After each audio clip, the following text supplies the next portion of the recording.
Hello दोस्तों, मैं श्रद्धा Upadhyay. I hope आप सब अच्छे हैं, हंस रहे हैं, मुस्कुरा रहे हैं और मजे कर रहे हैं और खूब पढ़ाई कर रहे हैं। आज मैं आपको पढ़ाऊंगी। सेल आपका पहले लेक्चर में खत्म हो गया था, सेल एंड इट्स ऑर्गेनेल्स। अब आज मैं पढ़ाऊंगी आपका सेल साइकिल, सेल डिवीजन। ठीक है, तो ये 2-3 लेक्चर में चलेगा आपका। तो आज मैं आपको सेल साइकिल के प्रोसेस समझाऊंगी और पहले मैं ये बताऊंगी आपको कि प्रोटोप्लाज्म, साइटोप्लाज्म और साइटोसोल में क्या डिफरेंस होता है। ठीक है, ये पहले आप जान लेंगे तो आपको इजी होगा समझने में। या फिर कहीं आपको पूछ देता है प्रोटोप्लाज्म क्या है, साइटोप्लाज्म क्या है या साइटोसोल क्या है, तो आप बता सकते हैं। कभी भी रैंडम क्वेश्चन पूछ सकता है आपसे। तो मैं आपको आज इसमें पहले डिफरेंस बताऊंगी, फिर मैं आपको बताऊंगी कि सेल साइकिल क्या होती है, प्रोसेस क्या होता है, फिर वो एंटर कैसे करता है, प्रवेश कैसे करता है आपका सेल डिवीजन में। ठीक है, ओके। तो हम देखते हैं अभी यहाँ पे तीनों में अंतर देखते हैं, प्रोटोप्लाज्म और साइटोप्लाज्म और साइटोसोल में। ठीक है,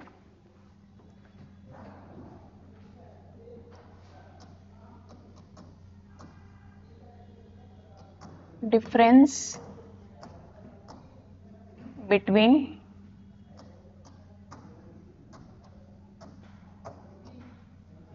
protoplasm, cytoplasm and cytosol. Okay, ये हो गया आपका डिफरेंस।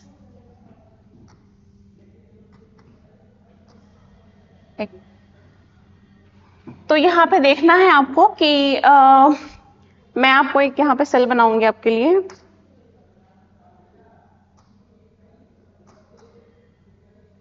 ये देखिए, ये एक सेल है। ठीक है,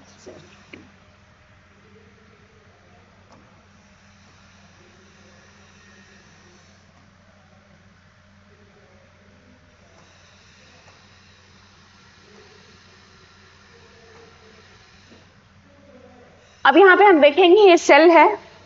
सेल के अंदर ये क्या है, द्रव्य भरा हुआ है।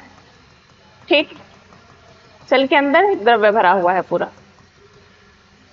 जब सेल के अंदर द्रव्य भरा है और इसमें कोई भी ऑर्गेनेल नहीं है, ठीक है, ना माइटोकॉन्ड्रिया है, ना गोल्गी बॉडीज है, ना इसमें एंडोप्लाज्मिक रेटिकुलम है, ना ही इसमें राइबोसोम है, ना ही इसमें पेरोक्सिसोम है, कोई भी ऑर्गेनेल नहीं है, तब हम इसको, और न्यूक्लियस भी नहीं है, तब हम इसको क्या कहते हैं, साइटोसोल।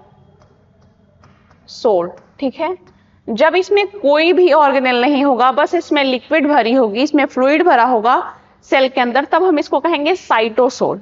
ठीक है, और जब सेल के अंदर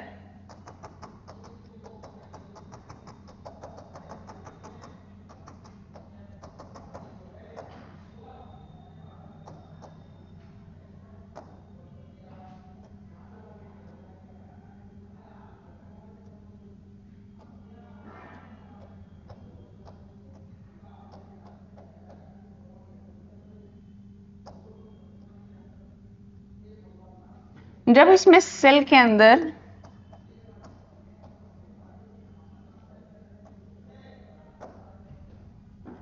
जब इसमें सेल के अंदर सारे फ्लूइड में सारे ऑर्गेनल आ जाएंगे, तब इसको हम कहेंगे साइटोप्लाज्म।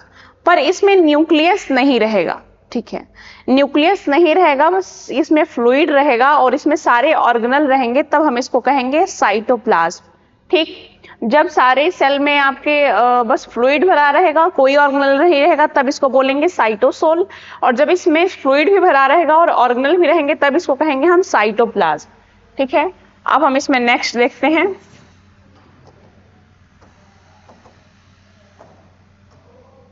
ये आपका सेल है।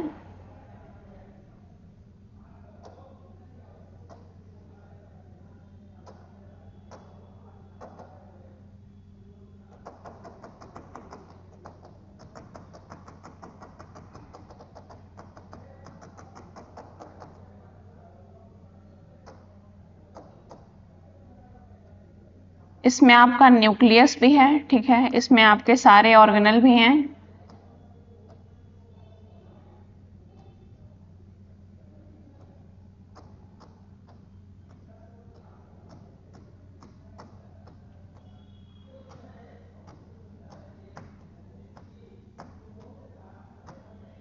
Protoplasm.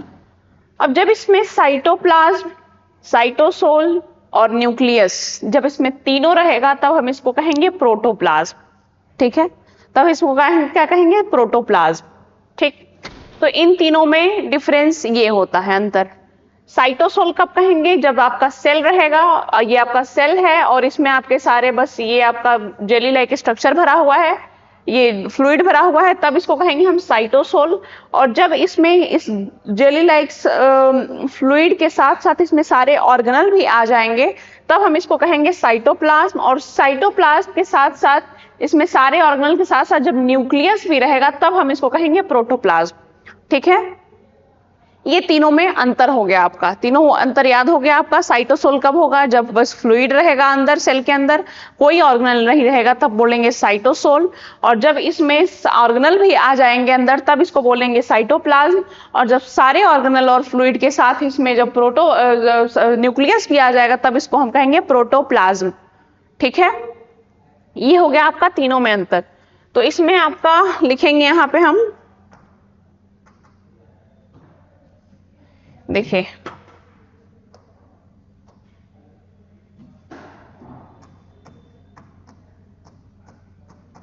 Cytosol plus cytoplasm plus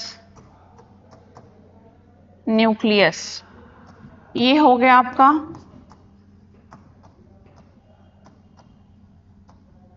protoplasm, ठीक है, इसको हम बोलेंगे प्रोटोप्लाज्म। जब साइटोसोल, साइटोप्लाज्म और न्यूक्लियस तीनों रहेगा तब बोलेंगे प्रोटोप्लाज्म। और जब हम इसको हटा देंगे, न्यूक्लियस को हटा देंगे, बिल्कुल भी इसको खारिज कर देंगे, हटा देंगे, जब साइटोसोल और साइटोप्लाज्म रहेगा बस, तब हम इसको कहेंगे, क्या बोलेंगे, साइटोसोल साइटोप्लाज्म, उसमें ऑर्गेनल्स रहेगा तब हम इनको कहेंगे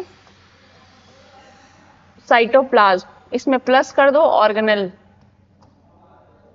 ठीक है, ऑर्गेनल जब रहेगा तब इसको बोलेंगे हम साइटोप्लाज्म, ठीक है। ये हो गया आपका तीनों में डिफरेंस, ठीक है। अब आपको तीनों में डिफरेंस याद हो गया होगा। अब हम आपको बताएंगे सेल साइकिल, ठीक है, या सेल डिवीजन क्या होता है। सेल साइकिल में या सेल डिवीजन में क्या होता है कि सेल डिवीजन तब होता है आपका सेल के अंदर साइटोप्लाज्म और न्यूक्लियस में बहुत गहरा संबंध होता है, ठीक, साइटोप्लाज्म और न्यूक्लियस में बहुत ही गहरा संबंध होता है। और जब न्यूक्लियस, साइटोप्लाज्म जब ये दोनों इंक्रीज कर जाते हैं, साइटोप्लाज्म जब इंक्रीज करता है मतलब उसकी मात्रा बढ़ती है सेल में, तब एक टाइम आता है जब दोनों के रिलेशन का ब्रेकअप होता है, ठीक है, दोनों के रिलेशन का, न्यूक्लियस और साइटोप्लाज्म का ब्रेकअप होता है। तो वहां पे जो मदर सेल होती है, जो माता सेल होती है, वहां पे जो आपका एक सेल होता है उसमें से दो कोशिकाएं बनती हैं, वो दो डॉटर सेल में डिवाइड होती है, जो मदर सेल होती है, ठीक है। तो वहां पे साइटोप्लाज्म भी डिवाइड होता है, न्यूक्लियस भी डिवाइड होता है, सारे ऑर्गेनल भी डिवाइड होते हैं, दो सेल में डिवाइड हो जाता है। इसको क्या बोलते हैं हम, सेल डिवीजन, ठीक है, इसको हम बोलते हैं सेल डिवीजन। जब मदर सेल दो डॉटर सेल में डिवाइड करती है उसको हम बोलते हैं सेल डिवीजन, ठीक है। अब हम देखेंगे सेल साइकिल। सेल साइकिल में क्या होता है, जब ये सेल डिवीजन की प्रोसेस चलती है तो वो सेल डिवीजन की प्रोसेस जो है एक साइकिल के थ्रू होकर गुजरती है। पहले जो है डीएनए डुप्लीकेशन होता है, फिर जो है जिसको रेप्लिकेशन बोलते हैं, फिर सेग्रीगेशन होता है। सेग्रीगेशन मतलब डुप्लीकेशन होकर दो भागों में बंटना, सेल, एक सेल जो है दो सेल में बंटने को सेग्रीगेशन बोलते हैं। ये जब दोनों प्रोसेस होती हैं और एक साइकिल के थ्रू होती हैं उसको बोलते हैं सेल साइकिल। सारे यूनिसेलुलर, मल्टीसेलुलर या यूकैरियोटिक सेल जितने भी होते हैं सब में कैपेबिलिटी होती है रिप्रोडक्शन की। तो सारे सेल जो है रिप्रोड्यूस करते हैं, एक सेल से दो सेल बनते हैं, दो सेल से चार सेल बनते हैं, ऐसे, ठीक है। तो आइए देखते हैं कैसे होता है ये सेल साइकिल, कैसे काम करता है।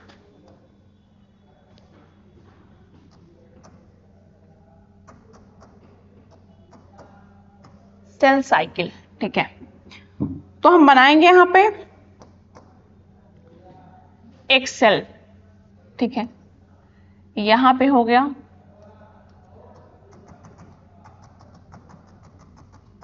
यहाँ पे हो गया आपका साइटोप्लाज्म और ये सेल।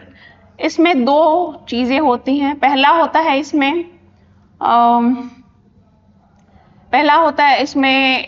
दो चीजें होती हैं। पहला होता है डीएनए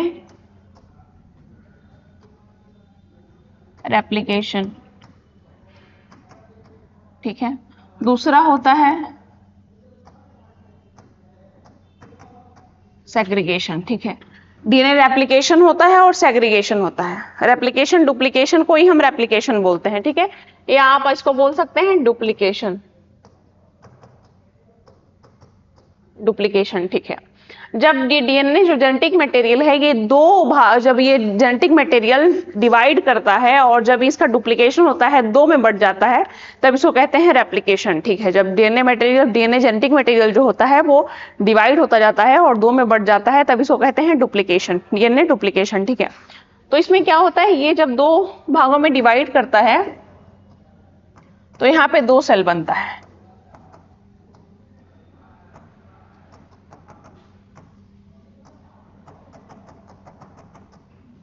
तो यहाँ पे जो 2n है, तो 2n प्लस 2n कितना हो गया 4n। तो यहाँ पे 2n 2n, ये दोनों दो सेल डिवाइड हो गया, ठीक है।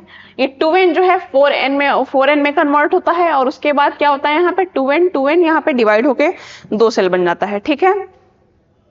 यहाँ पे ये प्रोसेस होती है। तो division of cell into two part, ठीक है। यहाँ पे फिर सेल ग्रोथ क्या होती है, यहाँ पे दो में डिवाइड हो गई, इसी को बोलते हैं हम आपको बोलते हैं सेल डिवीजन, ठीक है। अब नेक्स्ट देखेंगे यहाँ पे हम, यहाँ पे क्या होता है कि सेल ग्रोथ,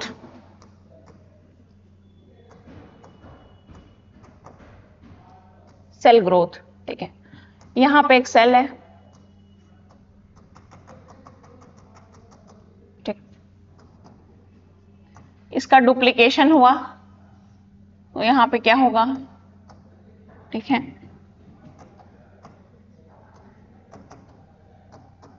डुप्लीकेशन हो गया इसका, फिर जो है यहाँ पे क्या होगा, यहाँ पे फिर ग्रोथ होगा, फिर यहाँ पे डिवीजन का प्रोसेस चलेगा, ठीक है। और यहाँ क्या होगा, दो सेल में डिवाइड हो जाएगा यहाँ पे, ठीक है।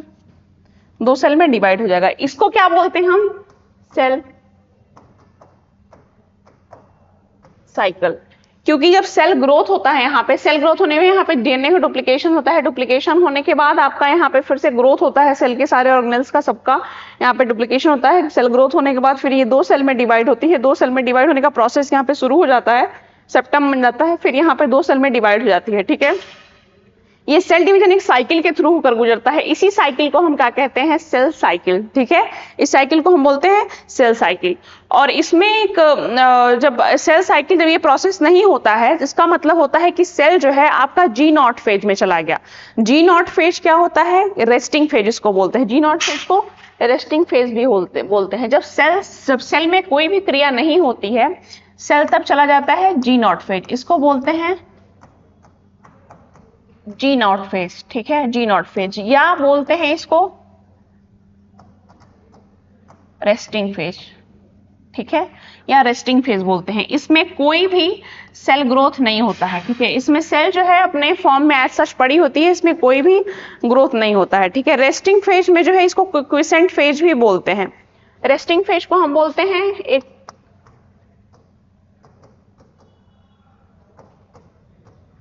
रेस्टिंग फेज को क्विसेंट फेज भी बोलते हैं, ठीक है। इसमें सेल में ग्रोथ फैक्टर काम करता है। जब से साइकिल चलती है तो ग्रोथ फैक्टर काम करता है।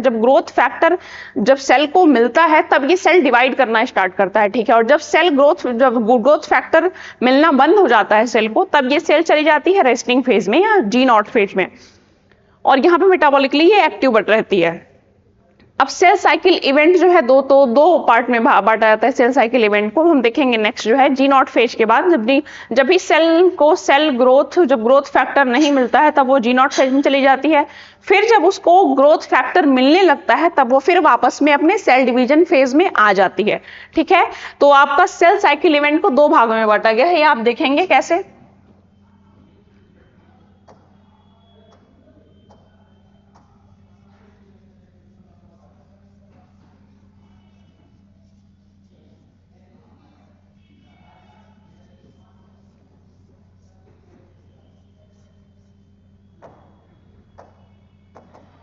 ठीक है।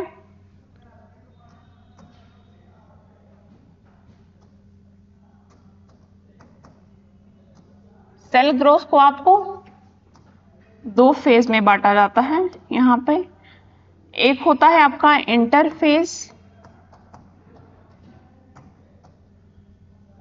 एक होता है आपका एम फेज। ठीक है,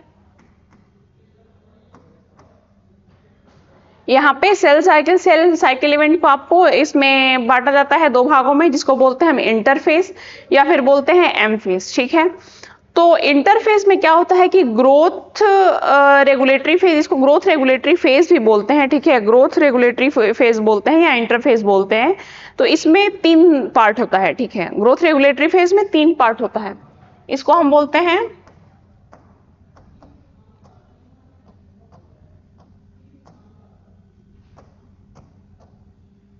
ग्रोथ रेगुलेटरी फेज भी बोलते हैं। इसके तीन पार्ट होते हैं। पहला होता है G1 फेज, दूसरा होता है S फेज, तीसरा होता है आपका G2 फेज। ठीक है, इसमें आपका इंटरफेज या ग्रोथ रेगुलेटरी फेज बोलते हैं इसको। ठीक है, इसमें क्या होता है G1 फेज होता है, S फेज होता है, G2 फेज होता है। ठीक है, G1 फेज आपका होता है 11 आवर्स का। ठीक है, ये होता है आपका 8 आवर्स का, ये होता है आपका 4 आवर्स का। ठीक है, G2 phase, G1 phase 11 hours का, S फेज 8 आवर्स का, G2 फेज 4 आवर्स का। ठीक है, ये हो गया आपका डिवीजन। अब G1 फेज में क्या होता है, ये मेटाबॉलिकली एक्टिव होता है सेल। ठीक है, इसमें ग्रोथ होता है, प्रोटीन की सिंथेसिस होती है। ठीक है, तो G1 फेज में क्या होता है, यहां आप देखेंगे G1 फेज 11 आवर्स का होता है। इसमें क्या होता है आपका प्रोटीन सिंथेसिस होता है। ठीक है, प्रोटीन सिंथेसिस के बाद इसमें क्या होता है, मेटाबॉलिकली एक्टिव होता है।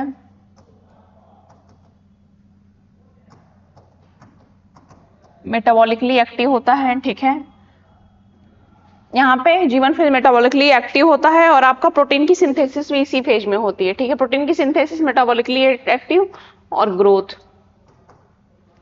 ठीक है, मेटाबॉलिक और ग्रोथ इसी में होता है, तीनों में। ये 11 आवर लेता है आपका। ठीक है, फिर एस फेज में क्या है, एस फेज को हम बोलते हैं सिंथेसिस फेज। ठीक है, एस फेज को बोलते हैं सिंथेसिस फेज। ठीक है, एस फेज को सिंथेसिस फेज हम क्यों कहते हैं, क्योंकि इसमें जो है, इसमें आपका डीएनए का डुप्लीकेशन होता है। डुप्लीकेशन या रेप्लिकेशन इसी फेज में होता है। ठीक है, इसमें होता है आपका डीएनए का डुप्लीकेशन या रेप्लिकेशन। ठीक है, डीएनए का डुप्लीकेशन, रेप्लिकेशन एस फेज में ही होता है। एस फेज कितना टाइम लेता है आपका, एस फेज लेता है आपका 8 आवर्स। ठीक है, अब आपका आ गया G2 फेज। G2 फेज कितना टाइम लेता है, 4 आवर्स। ठीक है, 4 आवर्स का टाइम लेता है। और G2 फेज में क्या होता है, G2 फेज में प्रोटीन की सिंथेसिस होती है, सेल की ग्रोथ होती है। ठीक है, और यहाँ पे एक ट्यूबुलिन प्रोटीन काम करती है जो रिलीज होती है, जो कि सेल डिवीजन में हेल्प करती है। ठीक है, यहाँ पर भी प्रोटीन की सिंथेसिस होती है, प्रोटीन की सिंथेसिस होती है। और यहाँ पे क्या होता है कि ट्यूब्यूलिन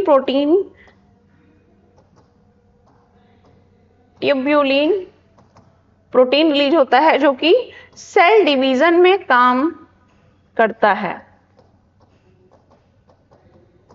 ठीक है, यहाँ पे एक ट्यूबुलिन प्रोटीन होती है जो कि सेल डिवीजन में काम करता है, और ये कितना घंटा लेता है, 4 घंटा लेता है। ठीक है, 4 घंटा लेता है, और इसमें भी प्रोटीन सिंथेसिस होती है, सेल की ग्रोथ होती है, ट्यूबुलिन प्रोटीन काम करता है जो कि सेल डिवीजन में हेल्प करता है यहाँ पे। और ये आपका हो गया तीनों फेज आपका। ठीक है, ये फेज किस में था आपका, ये फेज इंटरफेज में था या ग्रोथ रेगुलेटरी फेज इसको बोलते हैं। ठीक है, जिसमें 3 पार्ट होते हैं, G1 फेज होता है, S फेज होता है और G2 फेज होता है। G1 फेज 11 आवर लेता है। ठीक है, इसमें प्रोटीन की सिंथेसिस होती है, मेटाबॉलिकली एक्टिव यहाँ होता है, ग्रोथ भी होता है सेल का।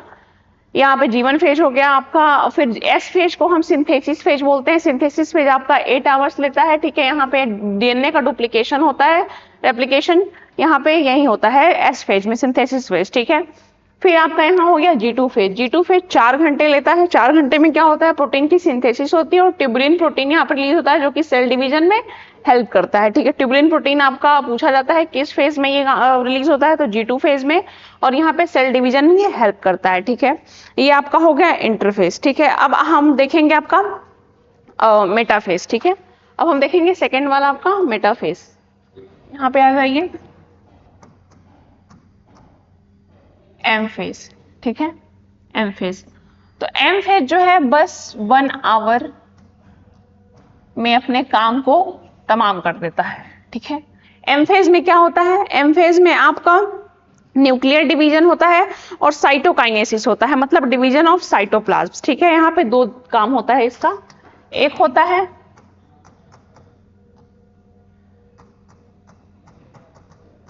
न्यूक्लियर डिवीजन, ठीक है। दूसरा होता है आपका साइटोकाइनेसिस, डिवीजन ऑफ साइटोप्लाज्म, ठीक है, डिवीजन ऑफ साइटोप्लाज्म, ठीक है। यहाँ पे क्या होता है, डिवीजन ऑफ साइटोप्लाज्म, ठीक। साइटोकाइनेसिस में, साइटोकाइनेसिस को बोलते हैं डिवीजन ऑफ साइटोप्लाज्म और न्यूक्लियर डिवीजन, ये आपका होता है माइटोसिस। ये एम फेज में, एम फेज को हम बोलते हैं माइटोसिस फेज भी बोलते हैं, ठीक है। तो यहाँ पे न्यूक्लियर डिवीजन होता है और साइटोकाइनेसिस भी होता है, मतलब कि डिवीजन ऑफ साइटोप्लाज्म, ठीक। ये आपका लेता है 1 आवर। माइटोसिस में और भी फेज होते हैं, इसमें जब न्यूक्लियर डिवीजन होता है, यहाँ पे जब न्यूक्लियर डिवीजन होता है और साइटोकाइनेसिस होती है, इसके फेजेस होते हैं प्रोफेज, प्रोमेटाफेज, ठीक है, एनाफेज, टीलोफेज और साइटोकाइनेसिस, ठीक है। लास्ट में आपका साइटोकाइनेसिस। तो हम यहाँ पे लिखेंगे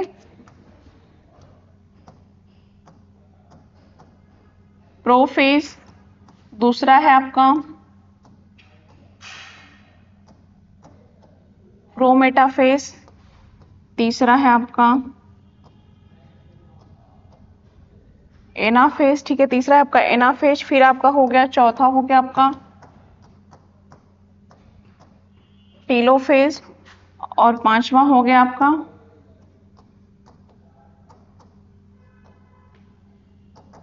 साइटोकाइनेसिस, ठीक है। तो आपका यहाँ पे प्रोफेज में क्या होता है, प्रोफेज में आपका न्यूक्लियस में उसके जो ऑर्गेनेल होते हैं डिसअपीयर होना स्टार्ट, न्यूक्लियस के सारे उसके डिसअपीयर होना स्टार्ट हो जाती है और डीएनए के डुप्लीकेटिंग होना स्टार्ट हो जाता है यहाँ पे प्रोफेज में, ठीक है, डुप्लीकेट होना स्टार्ट हो जाता है। फिर आपका प्रोमेटाफेज में क्या होता है कि सारे जो जितने भी आपके डीएनए मटेरियल होते हैं वो आपके प्रोमेटाफेज में बीच में आ जाते हैं, ठीक है, और स्पिंडल का फॉर्मेशन यहाँ स्टार्ट हो जाता है, ठीक है, स्पिंडल फाइबर्स का। और फिर एनाफेज में क्या होता है कि आपका स्पिंडल फाइबर जो है वो आपका न्यूक्लियस जो होता है, न्यूक्लियर में जो मटेरियल होता है, डीएनए मटेरियल, वो आपका क्या होता है कि 2 अलग अलग भागों में जो उस क्रोमोसोम होता है वो बंटने लगता है, ठीक है। और स्पिंडल फाइबर्स को पकड़ के ऐसे 2 भागों में सेंटर पे आ जाते हैं, ऐसे देखिए 2 अलग अलग, जैसे 2 जुड़ा होता है इसमें 2 अलग अलग होने लगते हैं, ठीक है। स्पिंडल फाइबर तो फिर भी जुड़े होते हैं। टीलोफेज में क्या होता है कि जो क्रोमोसोम होता है स्पिंडल फाइबर पकड़ा रहता है उसको टीलोफेज, मतलब कि वहां पे अलग अलग पोल पे ले के जाना स्टार्ट होता है, खींचने लगते हैं उसको और वो अलग अलग पोल पे जाना स्टार्ट हो जाता है, ठीक है। और साइटोकाइनेसिस में फिर डिवीजन हो जाता है, दोनों जितने भी हमारे ऑर्गेनेल्स होते हैं साइटोप्लाज्म का डिवीजन होके और 2 सेल में डिवाइड हो जाता है, ठीक है, इसको बोलते हैं साइटोकाइनेसिस, ठीक। ये फेज होता है, यहाँ पे पूरे प्रोसेस होते हैं, ये प्रोसेस हम कल पढ़ेंगे। माइटोसिस, मियोसिस प्रोसेस हम पूरा कल देखेंगे, इसका क्या थियरी है, क्या प्रोटीन काम करता है, क्या क्या चीजें होती हैं इसमें, कैसे डिवाइड करता है, सारा हम डायग्राम बना के देखेंगे इसमें। और जब डायग्राम आप देखेंगे तो उसमें सब आपको याद आ जाएगा, ठीक है, आपको बहुत लोड लेने की जरूरत नहीं है इसमें, ये आपको सारा समझ में आ गया होगा, ठीक है, ये आपका सारा समझ में आ गया होगा। हमने यहाँ से स्टार्ट किया था, ठीक है, ये आपका डिफरेंस बिटवीन प्रोटोप्लाज्म साइटोप्लाज्म, ठीक। उसके बाद आपका आ जाए यहाँ पे साइटोसोल, साइटोप्लाज्म, ये आपको मैंने समझाया था। फिर मैंने आपको समझाया था सेल साइकिल क्या होती है, डीएनए का डुप्लीकेशन होता है, फिर सेग्रीगेशन होता है, यहाँ पे 2n 4n होता है, यहाँ पे 2n 2n में डिवाइड हो जाता है। यहाँ पे फिर मैंने देखा था सेल ग्रोथ क्या होता है, तो सेल ग्रोथ यहाँ पे डुप्लीकेशन होता है, डुप्लीकेशन के बाद जो है यहाँ पे सेल का पूरा ग्रोथ होता है यहाँ पे, फिर यहाँ पे जो है दोनों सेल डिवीजन स्टार्ट हो जाता है दोनों में, फिर यहाँ पे 2 सेल में डिवाइड हो जाता है, ठीक है, ये इसको बोलते हैं हम सेल साइकिल। फिर सेल ग्रोथ में 2 फेज होते हैं, एक इंटरफेज ग्रोथ रेगुलेटरी फेज होता है जिसमें G1 फेज होता है 11 आवर लेता है, S फेज होता है 8 आवर लेता है, G2 फेज होता है 4 आवर लेता है, ठीक है, और एक M फेज होता है। फिर हमने यहाँ देखा कि G1 फेज में क्या होता है, प्रोटीन की सिंथेसिस होती है, मेटाबॉलिकली एक्टिव होता है, ग्रोथ होता है। एस फेज में क्या होता है, सिंथेसिस फेज इसको बोलते हैं, डीएनए का डुप्लीकेशन रेप्लिकेशन होता है। G2 फेज में क्या होता है, 4 आवर का होता है, इसमें प्रोटीन की सिंथेसिस होती है, टिबुलिन प्रोटीन बनती है, टिबुलिन प्रोटीन जो है वो सेल डिवीजन में हेल्प करती है, ठीक है। फिर हमने यहाँ पे देखा जो मेटाफेज होता है उसके इतने पार्ट होते हैं, यहाँ पे न्यूक्लियर डिवीजन होता है, साइटोकाइनेसिस के इतने पार्ट होते हैं 5, प्रोफेज, प्रोमेटाफेज, एनाफेज, टीलोफेज और साइटोकाइनेसिस, ठीक है। हमने ये सारा चीज देख लिया, अब कल इसको हम डिटेल में पढ़ेंगे डायग्राम बना के क्या क्या चीजें होती हैं। सो इसको आप कंटिन्यू करिएगा, जो भी क्वेरी होगी आप हमको कमेंट बॉक्स में करिएगा, ठीक है, या फिर हमसे कोई यहाँ पे मिस्टेक हुआ होगा उसको भी आप कमेंट बॉक्स में बताइएगा और मैं वहाँ पे रिजॉल्व करूंगी आपके सारे क्वेरीज को, ठीक है। और आप इसको रिवाइज करिए, बस एक बार आप बार बार इसको देखेंगे जब भी लेक्चर को तो आपको सारी चीजें याद आ जाएंगी, ठीक है। और जितने भी क्वेश्चन आएंगे मैं फिर इसको सेल डिवीजन का भी जितना भी क्वेश्चन होगा मैं नेक्स्ट सेशन में आपका सारे क्वेश्चन कराऊंगी, जितने भी आपके प्रीवियस ईयर क्वेश्चन पूछे गए हैं आपके एग्जाम्स में। आपके एग्जाम्स आने वाले हैं तो थियरी और क्वेश्चन दोनों साथ साथ चलेंगे, तो दोनों हम कवर करेंगे, ठीक है। आप हंसते रहिए, मुस्कुराते रहिए और धन्यवाद आपका। धन्यवाद, मिलते हैं हम।